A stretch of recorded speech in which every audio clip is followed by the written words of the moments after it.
चंदनाच्या काठीवर शोभे सोन्याचा करा, चंदनाच्या काठीवर शोभे सोन्याचा करा, साखरेची गाठी आणि कडुलिंबाचा तुरा. मंगलमय गुढी त्याला भरजरी खण, मंगलमय गुढी त्याला भरजरी खण, स्नेहाने साजरा करा गुढीपाडव्याचा सण. हाय, गुढीपाडव्याच्या आणि मराठी वर्षाच्या हार्दिक शुभेच्छा. हाय एव्हरीवन, कसे आहात तुम्ही सर्व? मस्त आहात ना? मस्तच राहा. सर्वांना माझा नमस्कार आणि सर्वांना श्री स्वामी समर्थ. आज आहे गुढीपाडवा, म्हणून आज मी माझ्या ब्लॉगची सुरुवात करत आहे. म्हणून आज मी तुम्हाला गणपती बाप्पाला आवडणारे मोदक बनवून दाखवणार आहे. कारण सुरुवात ही आपल्या लाडक्या गणेशापासूनच करतो. मग चला आपण मोदक बनवूया. हो, मोदक तर सगळेच बनवतात, पण मी हे माझ्या पद्धतीने कसे बनवायचे हे तुम्हाला सांगणार आहे.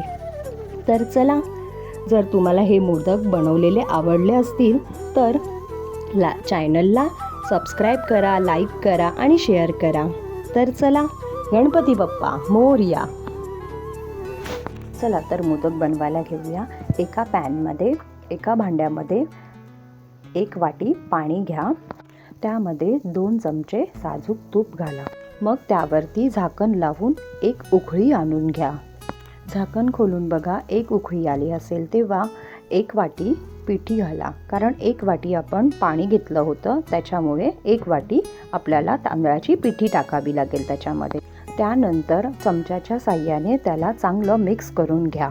व्यवस्थित मिक्स करा की त्याची गुठळ्या पडल्या नाही पाहिजेत.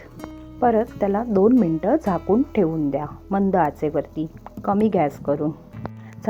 झाकण लावून झाल्यानंतर परत एकदा उघडून बघा आणि आपली पिठी तयार आहे. त्याच्यामुळे ती एका साईडला बाजूला काढून घ्या.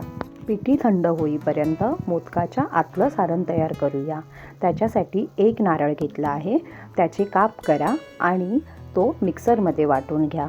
मिक्सरमधून वाटून झाल्यानंतर तो एका वाडग्यात काढा आणि त्याचे प्रमाणासाठी एका वाटीने त्याचे प्रमाण करा. तर ते प्रमाण असे आहे की 2 वाटी नारळाचा किस आणि 1 वाटी गूळ. त्याचबरोबर बदाम, काजू, खसखस आणि वरून वेलची. नंतर परत एक गॅसवरती एक भांडं ठेवा. त्याच्यामध्ये 2 चमचे तूप टाका. तूप टाकल्यानंतर खोबरे टाका. खोबरं टाकल्यानंतर खोबरं चांगलं भाजून घ्या की त्याचा थोडासा ओलावा कमी झाला पाहिजे. त्याच्यानंतर जे आपण 1 वाटी गूळ घेतलेला आहे ते त्याच्यामध्ये घाला. जर ते असं वाटत असेल तुम्हाला की खाली चिटकतंय किंवा करपतंय, तर त्याच्यामध्ये 2 चमचे तुम्ही साजूक तूप टाकून परत त्याला व्यवस्थित मिक्स करून घ्या, जोपर्यंत गूळ आपला मेल्ट होत नाही आहे तोपर्यंत. त्यानंतर झाकण लावून 2 मिनटं कमी गॅस करून त्याला झाकण लावून बंद करून ठेवा. गूळ आपला वितळल्यावर त्याच्यामध्ये बदाम, काजू, खसखस हे टाकून घ्या. वेलची आपल्याला नंतर टाकायची आहे. आता परत एकदा मिक्स करून त्याच्यावरती वेलची टाकून घ्या. त्यावर चवीनुसार थोडंसं मीठ घालून घ्या.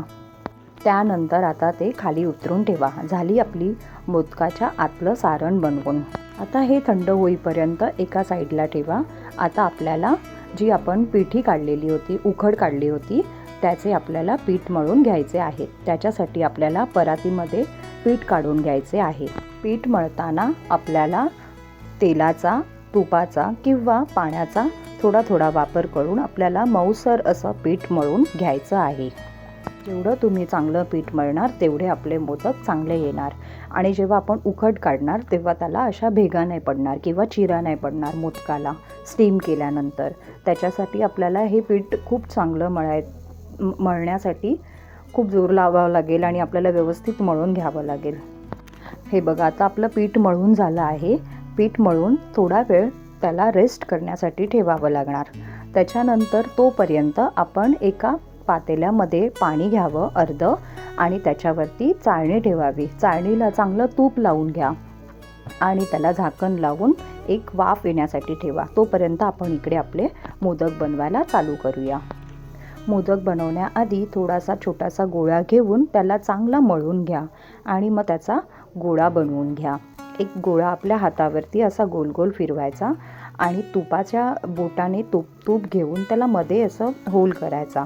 आपला गोळा असा व्यवस्थित गोल फिरवत फिरवत फिरवत फिरवत त्याची आपल्याला एक पारी बनवायची आहे. पारी म्हणजे वाटी, की त्याच्यामध्ये आपण सारण टाकू शकतो.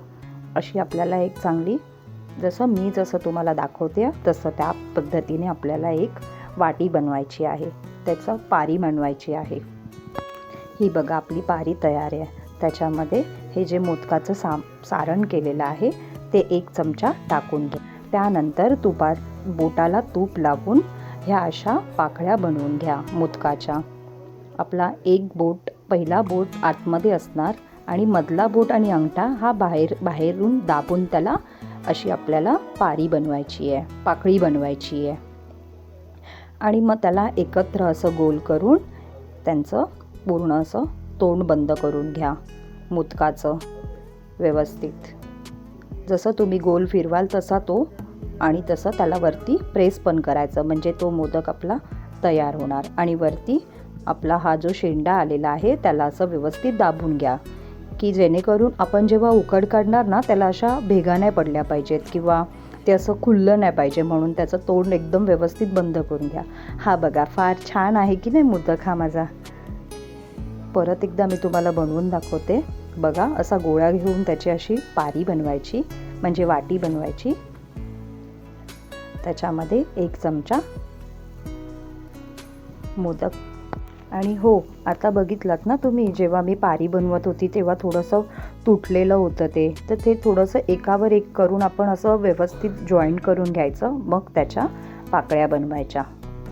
पाकळ्या बनवून झाल्यावरती असं गोल गोल फिरवून त्याला पुन्हा परत एकदा त्याची तोंड बंद करून घ्यायचे पाकळ्यांचे, आणि हे असं जॉईंट करायचं. हे बघा, हे असं मी तुम्हाला दाखवते तसं हा आपला मोदक. आता मोदक झाले. आता आपल्याला एक करंजी बनवायची आहे. ॲक्च्युली ही आमच्या आईने दाखवलेली रेसिपी आहे, आजीने दाखवलेली रेसिपी आहे. तर ती नेहमी म्हणायची की मोदक झाल्यानंतर एक करंजी करायची असते. त्याच्यामुळे मी तुम्हाला करंजी कशी करायची ते दाखवते आता. हे बघा, तशीच आपल्याला वाटी करून घ्यायची आहे. त्याच्यामध्ये सारण भरायचं आणि दोन्ही बाजूने त्यांचं तोंड बंद करायचं. हे असं मी जसं तुम्हाला दाखवते तसं. त्यानंतर एका कॉर्नर साईडने त्याला दाबत पुढे घेऊन यायचं, परत दाबायचं, परत पुढे घेऊन यायचं, परत दाबायचं, पुढे घेऊन यायचं, पुढे दाबत जायचं, म्हणजे तो एक असा आकार तयार होईल. तर ह्याला म्हणतात करंजी. ही बघा, ही आपली करंजी तयार आहेत आणि हे सगळे मोदक तयार आहेत. आता आपण जे स्टीम करण्यासाठी, वाफ देण्यासाठी चाळणी ठेवली होती त्याच्यामध्ये आपण हे मोदक लावून घेऊया. हे लावताना थोडंसं ती चाळणी हलत होती, तर तुम्ही पण जरा थोडंसं बघूनच करा, कारण की थोडंसं हे होतं आपल्यामध्ये. हे बघा, हे असं हलतं आहे सारखं, म्हणून ते थोडंसं सरळ करत होती. हे बघा, हे असं लावून घेतलं आणि झाकण लावून 10 मिनटं आपल्याला स्टीम करून घ्यायचे. 10 मिनटानंतर आपण झाकण खोलून बघायचं, आपले मोदक तयार आहेत. पण हे कसं समजायचं की आपले मोदक तयार झाले आहेत? त्याच्यासाठी आपण जे मोदक बनवले आहेत त्याला आपण थोडंसं हात लावून बघायचा की हे चिकट तर नाही आहेत ना. हे चिकट तर नाही आहेत ना. जर आपल्या हाताला चिटकत असतील तर आपले मोदक तयार नाही झाले आहेत, आणि आपल्याला हाताला चिटकत नसतील तर आपले मोदक तयार आहेत. बघा, हा एक मोदक मी तुम्हाला कापून दाखवते कसा मी बनवला आहे तो, आणि किती सॉफ्ट झाला आहे हे तुम्हाला दिसेलच. थोडंसं त्याच्यावरती साजूक तूप तापायचं आणि त्याला असा मधून कट करायचं. किती छान आहे बघा. तुपाशिवाय ह्या मोदकाला चव नसते, त्याच्यामुळे थोडंसं तूप टाकून खावंच लागतं. हो, त्याच्यामध्ये आपल्याला वरतून केसर टाकायचं असेल तर तुम्ही ते सुद्धा टाकू शकता. मी थोडंसं विसरली त्याच्यामुळे मी नाही टाकू शकले. तर कसा वाटला हा मोदकाचा व्हिडिओ? तुम्हाला आवडला असेल तर लाईक करा, शेअर करा आणि सबस्क्राईब करा. मी असेच व्हिडिओ नेहमी घेऊन येत जाईल. सर्वांना बाय. सर्वांना श्री स्वामी समर्थ.